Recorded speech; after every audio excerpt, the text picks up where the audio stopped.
YouTube. What's good, YouTube? It's your boy Steve. Today we have when the killer is literally caught on video. It's a little crime, little thing. So, see what it's talking about. I be watching. I used to watch these off camera all the time, so might as well watch it on. Turn off the light, get in the little spooky mood. A heartbreaking phone call was received by the Randolph County Sheriff's Office.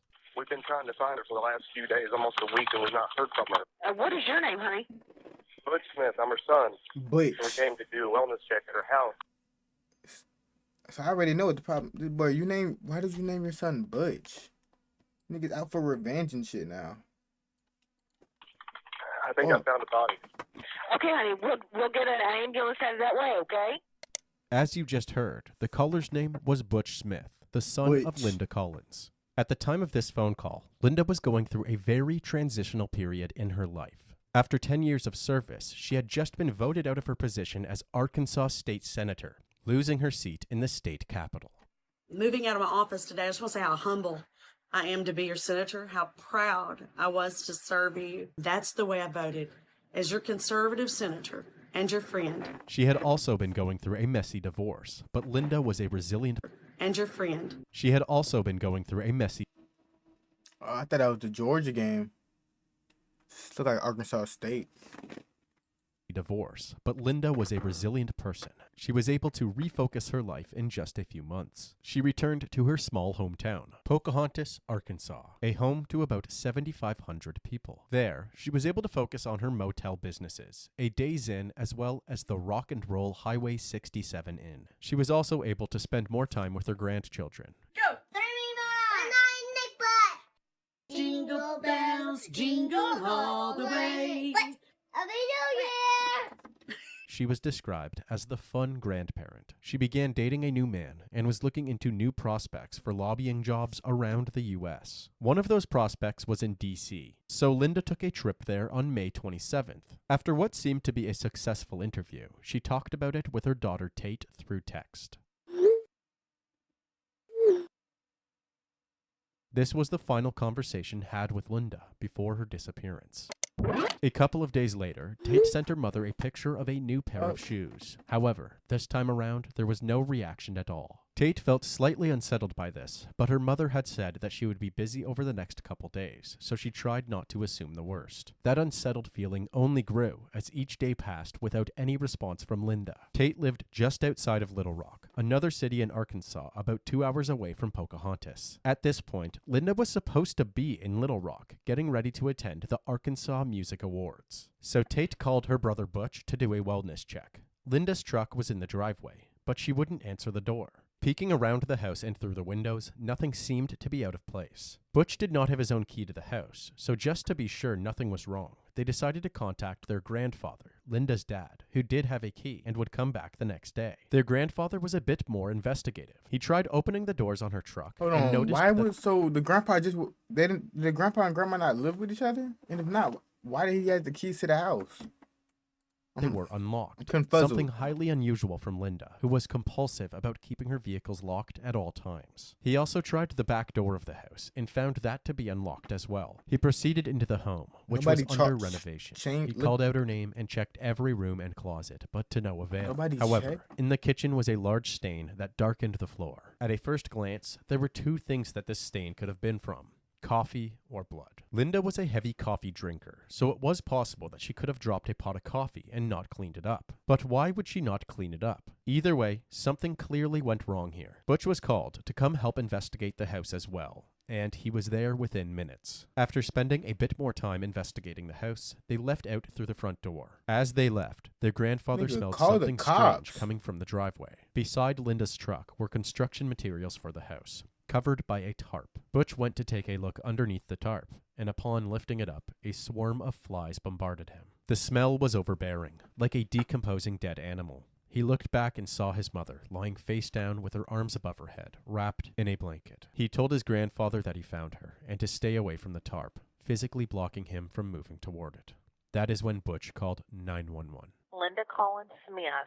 We got a 911 call from a Butch Smith. The Randolph County Sheriff's Office responded quickly, arriving on the scene with body cams rolling and creating a border of crime scene tape around the house. They were joined by the Arkansas State Police soon after. Have y'all been inside the home? Yes. Yes, we have. We'll wait till my sheriff gets here, but yeah, we're going to need in there. Okay, so there's going to be something up with this. We are going to need CID out here. Before the sheriff, Kevin Bell, went inside the house to investigate, he took note of some observations from the outside of the house. In several places all around the house, he noticed mounting brackets on the walls. He had seen these types of mounting brackets before and knew there should have been cameras mounted on them. However, it seemed like somebody had removed them. Also, on the walkway leading up to the house, there was part of what appeared to be a plastic hair beret broken off on the ground. Moving into the house, the most jarring piece of evidence was, of course, the large stain on the rough wood subflooring. With a trained eye Why does it now look like looking that in at the house? it was obvious to the sheriff that this was not a coffee stain. Once the Arkansas Mobile Crime Lab arrived on the scene, they were able to take a look at Linda's body and determine that the cause of death was in fact multiple stab wounds. On the kitchen counter next to the stain was a Clorox spray bottle with a smudge of blood on the nozzle, pointing to a cleanup attempt. Other than that, there weren't many clues to help investigators build a timeline of the crime. All they knew was that there was no signs of a forced entry, meaning Linda may have known the person who killed her. They also knew that she was stabbed to death in her kitchen. Her body was wrapped in a blanket to minimize the mess, and then she was dragged out of her house and put under the tarp. The next best thing that investigators could do was build a timeline of the days leading up to Linda's death. They decided to speak to Linda's inner circle of family and friends. Speaking with Butch and Tape, they learned about her job interview in D.C. and her disappearance thereafter. They also spoke to one of her closest friends, Tim Loggins, who was a state corrections officer for 28 years, and his wife, Rebecca O'Donnell, or Becky for short. I love that woman like a sister, and this is killing me. And I know you're upset, and I don't want to upset you anymore. Oh, I know, Miss Becky. I know it's hard. She was my best friend. I started out working for her as her personal assistant. Becky started off as Linda's personal assistant, but quickly became more than just co-workers. As Becky drove Linda around and managed her hospitalities, they became good friends as well. Becky told investigators that she had picked up Linda from the airport after her trip to D.C., but was having trouble remembering the details due to misplacing her phone. I'm lost without my phone. Oh, bless your heart, I bet you are. I think I have some screenshots in my text of her flight details. Tim had a call with Becky and Linda on the drive home from the airport. It was just simple small talk until Linda said that she was too tired to tell him all about the trip, and that they would have to catch up tomorrow. The following day, Linda texted Becky to bring lunch to the house. The two ended up arguing about Linda's new boyfriend, Rendell Wallace, who had stayed the night and left that morning. I went out there and she told me all about the night before because the man out there, Rendell, spent the night with her. When I left, she was mad at me. Why was she mad at you? I was butting in her personal life. She was talking about how the night before it had taken Rendell like 4 hours to respond to her text and calls. This is before he came over, I'm assuming. Okay. And she was kind of upset about it, and I told her she had no right to be upset. She needed to slow down and... No, that's not your man, bro. Don't even trip the nigga, don't text you back. Like, I ain't gonna lie, I don't be texting back, but it's not like I don't fuck with you. Just sometimes I be forgetting. Sometimes you like be in a mid game or something, and then once the game over, you forget. Hop in the next one, you know, we don't remember. Not that serious. Take it easy. Get to know him. Well, that would make her mad. I would say, well, they're old Linda though. is not like. Well, she's a senator. She's telling people what to do, not getting told what to do. Really is. She really is. You know, she was wondering if he had been with somebody else, and that's why he wasn't responding. And I just told her she was going over the top. You needed to stop. Later on, Becky ended up calling Linda with the hopes of making amends, but the two only ended up arguing yet again. She said something about, well, I may just go over to Rendell's or something like that. And I said, I thought you didn't want me in your personal stuff. Don't tell me. And she hung up on me. After this call, Linda was scheduled for a meeting at her hotel, but she didn't show up. With this information, the next logical person to look into was Rendell. Even Tim backed up Becky's story about Rendell. You know, he was probably the last person to see her. When investigators started asking around about Rendell, they quickly found out that he wasn't exactly a new guy at all. She had told Tim that before her marriage with her ex-husband, Phil Smith, she was actually seeing both men she was at beautiful, one point. boy. Eventually, she made her choice to pursue her is relationship with Phil, but she went on to regret that decision. Just a couple of weeks before her death, Linda and Rendell reconnected and instantly took to each other. It just picked up, and we was just happy to be with one another, you know. The detectives learned that Linda loved to dance, and that it was a big part of her and Rendell's relationship. They would frequently go on dates that revolved around dancing. We went down to the Eagles and had a few drinks and danced because we loved to dance, me and her both. So we hooked up and we went down there and danced and wound up spending the night in Jonesboro at a motel. Okay. To exemplify her love for dancing even more, it turns out that she had gone to Arizona as well during her DC trip, purely to meet with her cousins. It was to celebrate her birthday, and the video that you are currently seeing sums up that excursion. During that trip, she had messaged Rendell to come meet her. I told her I didn't have the money. Yeah. And so she said, well, I'll be in Monday. She said, I want to see you. When Linda had finally arrived home and settled in, she messaged Rendell to see if he wanted to come over for the night. She said, what are you doing? I said, nothing. I'm laying here on the couch watching TV. And she said, why don't you come over? I said, I'd love to. And we hugged and kissed, and she let me out the door and locked the door behind me. Okay. I went out the patio door. Hold on just a minute. Okay. So she walked me out, Mhm. the patio door? Yeah. The couple said their farewells, and Rendell proceeded to text Patio Linda door? several times throughout the week, but was met with no response. But I thought, well, she's just in meetings, you know, down in Little Rock, you know, she'll get back to me later on. And then I never heard anything from her since. The detectives were getting mixed stories from Becky and Rendell. Becky said that after their argument, Linda went on to spend more time with Rendell. Rendell said that the last he saw of Linda was kissing her goodbye at the doorstep before her argument with Becky. Was Becky lying about the contents of her phone call with Linda, where she said that she was going to stay with Rendell? Or was Rendell lying about the last time that he saw Linda? Or was it possible that Linda had lied about where she was going and actually stayed at home, then was met with a horrific act of violence by some random intruder? There were many questions that still needed to be answered to get to the bottom of Linda's demise, but Tim erred on the side of caution regarding Rendell. My entire life has taught me that you never, ever think you know what's going on, and no one is above anything. Rendell's house was up in the hills, in the middle of nowhere with no cell service. So if Linda had gone up there after her and Becky's argument... Look at this nigga. He looked like... I feel like it's Rendell, bro. It would make sense that nobody could get like a hold of her. But Rendell wasn't the only man in Linda's life whose name kept popping up. When the EMTs had first talked about Butch to his grandfather, they had mentioned that Linda was recently divorced to a man named Phil Smith. And that information was then passed on to the police. He said that her and Phil just recently divorced. Show me Phil, what he looked like. Phil was an attorney and a municipal judge for Pocahontas when he had met Linda. He quickly became a father figure to Butch and Tate, who were... He don't...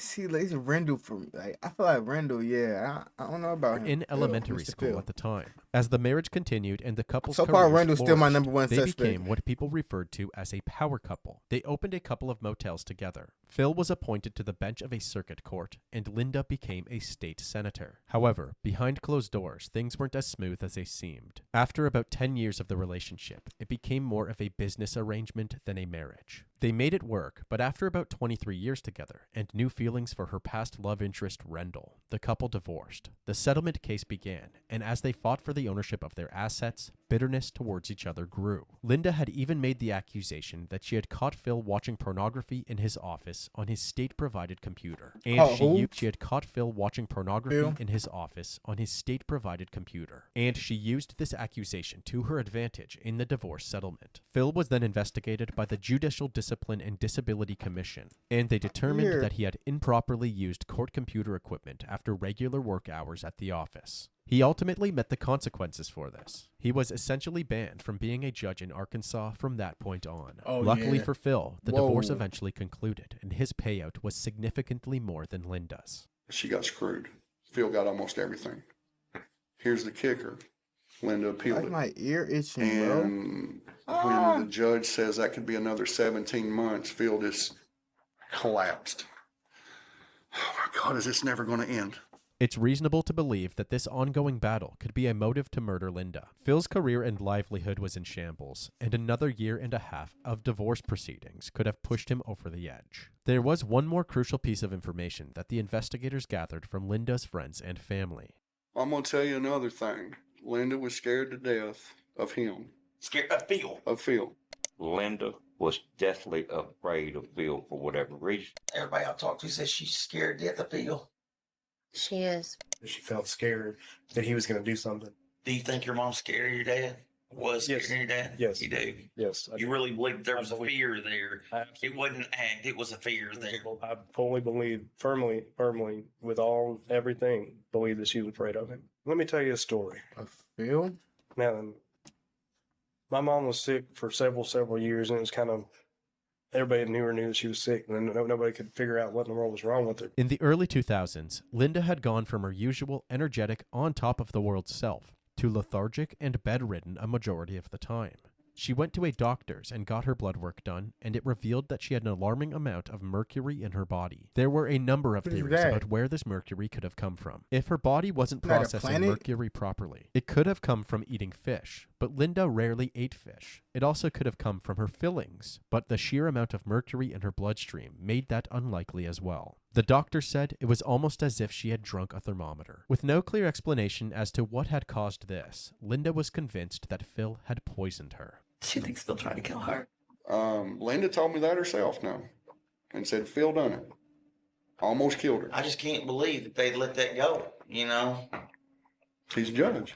According to Becky, Phil had even darker secrets. What? I keep thinking she's going to get mad at me for telling this stuff. No. She wouldn't get mad at you, Beck. Phil used to hit her. Phil used to hit her. Okay, where Linda's house is, and he was just sitting there. Think he's a stalker? I saw firsthand when he showed up at his house that day when we were moving stuff out. She was uncontrollably shaking. Let's get out of here, let's get out of here, let's get out of here. She's scared of him. She's scared of him. She's very scared of him. I called Linda and I had her on the phone. And she was telling me, you're not supposed to be there, you need to leave and all that.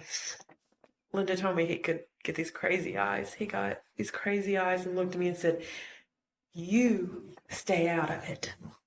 Or something to that effect. So you were kind of scared of him too a little bit. Well, yes. Linda began preparing for the worst when it came to Phil. Beat Phil ass, boy. I would. She changed the locks on her doors, Kick. and with the help of I Tim and would. Becky, set up a security system, including a plethora boy. of cameras all around the house. Need it. Every corner, Boy. window, and entrance could be seen from Linda's phone or laptop. What do you suspect then? Her ex-husband killed her. Really? Phil. Yeah. Sheriff Kevin Bell spoke to Phil over the phone, and Phil simply denied the notion that he had killed Linda. With the publicity of the case, he even sent a written statement to NBC News saying that he denied the accusations made against him. He stated, I have not heard that Linda accused me of trying to poison her with mercury. I certainly did not do that. The divorce was unnecessarily bitter, but I was never physically violent or emotional towards Linda. He also said, I never stalked Linda at her home, work, or any other place. While the questioning of Linda's inner circle was certainly helpful, it was mainly resulting in Everybody's only snitching on rumors you, and though, Phil. accusations without any hard evidence. As the investigation pushed on, 2 memorials were held for Linda. One in the state capital, Little Rock, where colleagues and political allies alike could attend and pay their respects, and one at a local church in Pocahontas, specifically for close family and friends. At the one in Little Rock, many of the attendees wore red, Linda's favorite color. Linda was a part of our weekly Bible studies, and we had great interactions with her.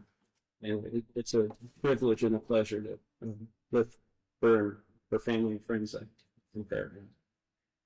Oh, Father God, thank you for the folks that have turned out this morning and showing love for Linda. Linda had a core set of values that made up who she was. She lived them out and stood firm on them no matter the cost. R.P. Linda. She was the same person behind closed doors as she was outside. We were at a concert, And Linda was dressed in her red suit with her red lipstick on. She was animated. She was passionate.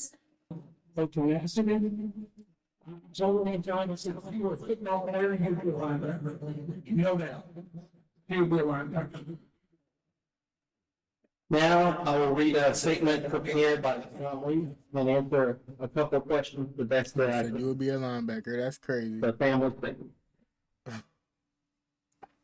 We want to thank everyone for the outpouring of love and prayers during this very difficult time.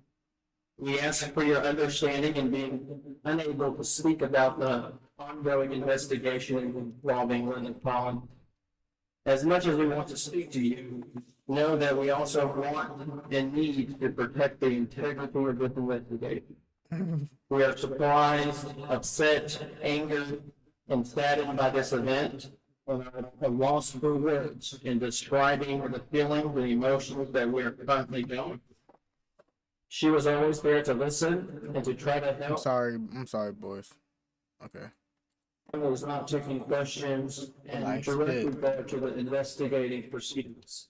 In the time between the first and second memorial, even Kate understand what did he some was saying. investigating of her own and was able to gain access to her mother's email. Linda's email was linked to her home security system, so anytime movement was captured on the cameras, she would be alerted. Looking through her inbox, Tate discovered that on the day her mom was likely murdered, there were several alerts. She informed the detectives, who were able to gain access to Linda's security system account in hopes of reviewing the camera footage. However, someone had logged into Linda's account the same day as her murder and deleted any footage from that day. Whoever did this was likely the same person who removed the cameras themselves, anything to cover their tracks. The detectives proceeded to contact the company behind Linda's security system and issued them with subpoenas and search warrants. 2 days later, a package arrived at the police department containing a flash drive with all of the footage that was stored in the cloud from Linda's cameras. As the police worked to review this footage, visitors began to arrive at Linda's second memorial in Pocahontas. The detectives were confident that whoever the killer was, they were close to Linda and would likely be at the church unless they acted quickly. Watching the footage, they pieced together a timeline leading to Linda's death, including when Becky showed up at Linda's house for a few minutes to drop off lunch. It has a delay in sending. It's what's happened. 3 hours later, a blood-curdling scream could be heard from the camera in front of the garage. Later that night, footage from the same angle captured someone returning to the crime scene, hiding under a white sheet. Continuing through the hours of footage from multiple different cameras, they finally hit the jackpot. It turns out that upon removing the cameras from their mounting brackets, they can still operate using battery power. After being thrown into the bottom of a bag, one of those cameras captured none other than Becky O'Donnell. Both her and the knife she is seen holding, covered in blood. From an outsider's perspective, this may seem like a shocking twist, but Becky was actually on the detective's radar since their first interview with her. I know, Miss Becky. I know it's hard. She was my best friend. I started out. No. No, this is not. Apparently, during this moment, even though Becky was letting out emotional sobs, no tears were coming out. This wasn't the only red flag that was revolving around Becky. Do you have a home phone? No. Just a cell? Yeah, I lost that today. You lost it?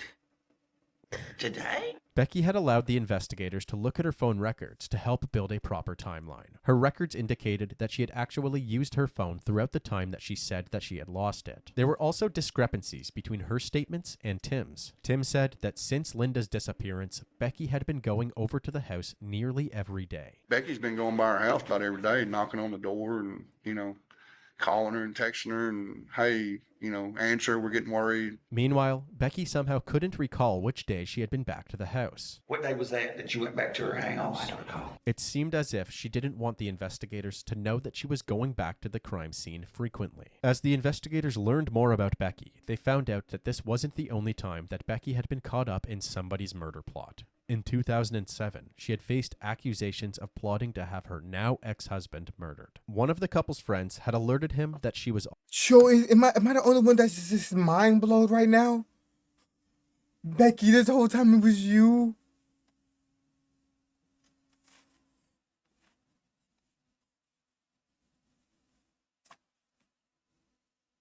Becky.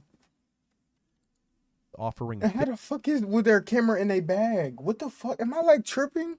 $50,000 to have somebody kill him. But Becky explained to the police that she was intoxicated and wasn't actually that upon removing the cameras from their mounting brackets, they can still operate using battery power. After being thrown into the bottom of Oh, so her breaking off the cameras, it was still recording? a bag, one of those cameras captured none other than Becky O'Donnell. Both her and the knife she is seen holding, covered in blood. From an outsider's perspective, this may seem like a shocking twist, but Becky was actually on the detective's leash that she was intoxicated and wasn't actually serious about it. It was her word against theirs, so she was never charged for anything. The investigators later expressed their suspicions to Butch and Tate. You know, I talked to Tim and Becky, and I gotta tell you something, Butch. There's things that ain't adding up there either.